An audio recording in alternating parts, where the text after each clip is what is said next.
The EPA rolling back a landmark Obama-era decision that has some climate activists sounding the alarm. On Thursday, the Trump administration repealed the 2009 legal finding that climate change poses a threat to the public, and with it, cut certain rules for cars and trucks that were regulated under that finding.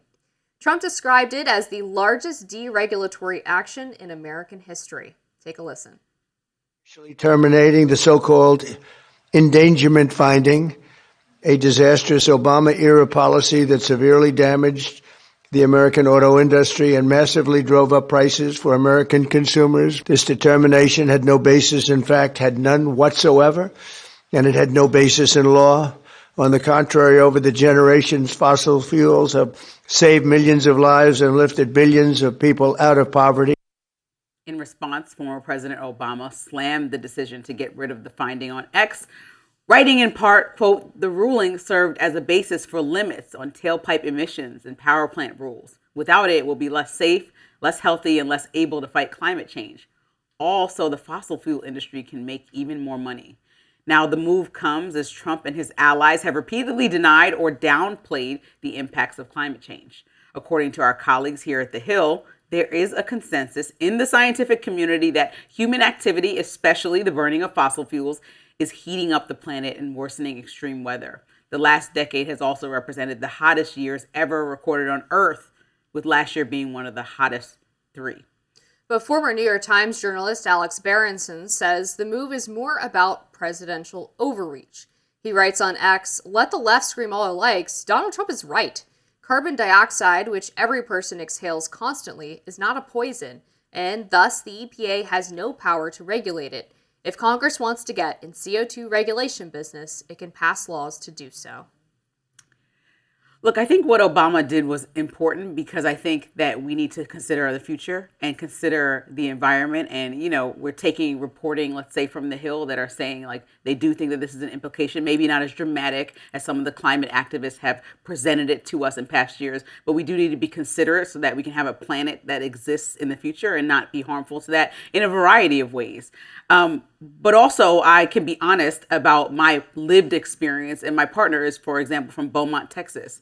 That entire city relies on the oil and gas industry. Right. And so when we have intense dialogue with family and friends, and most of the community works at these plants. And so when you take away huge oil factories and when you get rid of the oil and gas industry and try to diminish it to a point of non-existence, well, people's livelihoods and whole towns get wiped away. And so I understand that maybe there is a solution where you do both.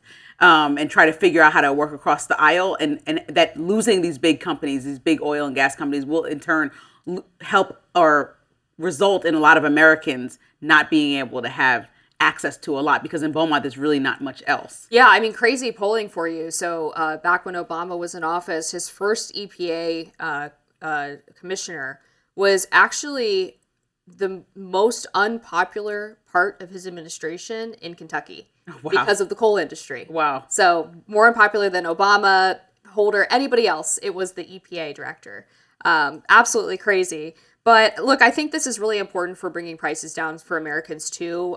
They anticipate that the cost of a automobile is going to drop by about just under $2,500, which is obviously super important because we've seen used auto prices skyrocketing and right. New car prices too.